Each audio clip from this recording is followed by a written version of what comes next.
Hello hello जी। Hello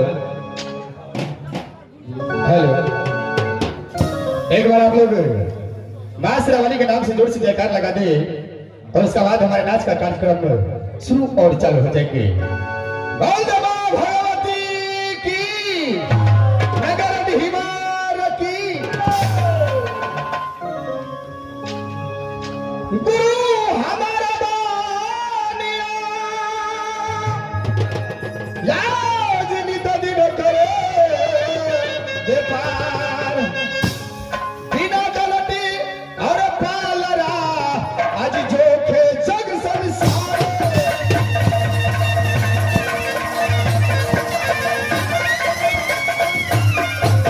सदा भवानी दाहिनी, लाज सर्व रहे गणेश। तीन देव मिल रक्षा करे, यजि ब्रह्मा विष्णु महेश।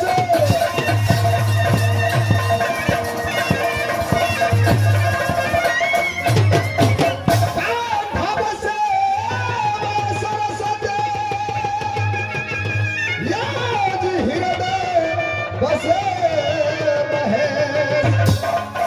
भूलन के भी ना छोड़िए दे हे माता, आज गौरी पुत्र गणेश।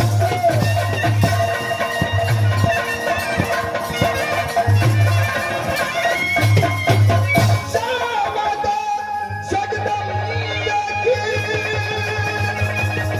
लाज विनय करो कलजोर।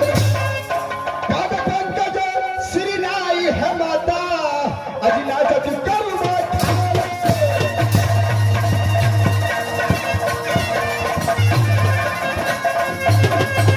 नाचग करू बखान के, लाज ध्यान धरो सरस्वती मैया। केवल आस तुम्हारी है माता, आज पार लगा दे नैया।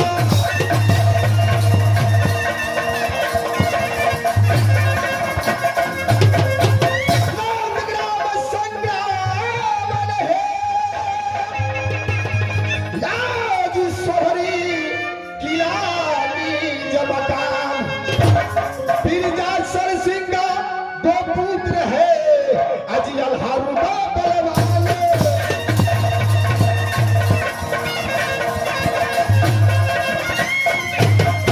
लाज प्रेम लगा के आए,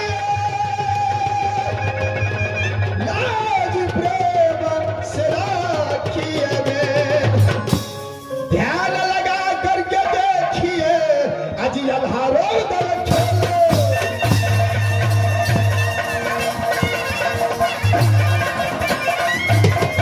यदि अलहारो दल खेला हरि जी।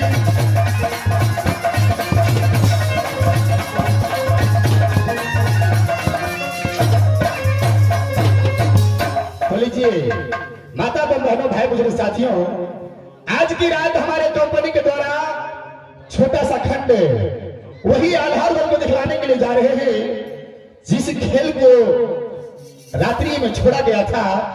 वही से खेल हम फिर शुरू करेंगे, जहां पर रुदल सिंह का वध हो चुका है, जिसका भाभी सोना ने अपने हाथों से रुदल सिंह को सर से धड़ अलग किया। रुदल सिंह को सर से धड़ अलग करने के बाद रुदल सिंह को काशी घाटी में जलाने के लिए गया।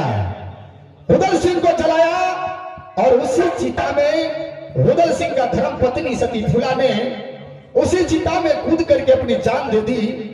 रुदल और फूला को मरने के बाद भगवान का ऐसा महिमा डोला कि दोनों का जन्म नाग और नागिन में हुआ, जिसमें नाग और नागिन का भी झांकी दिखाएंगे।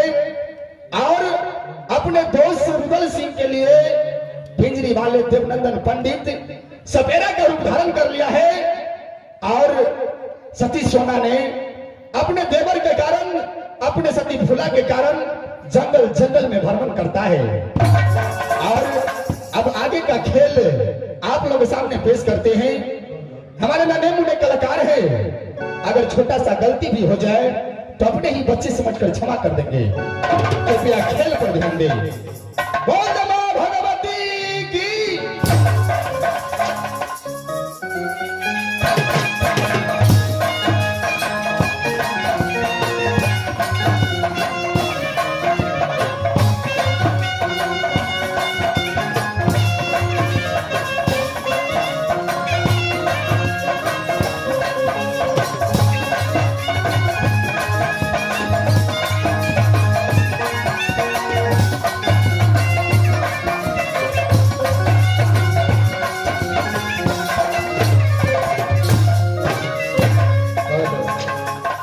हेलो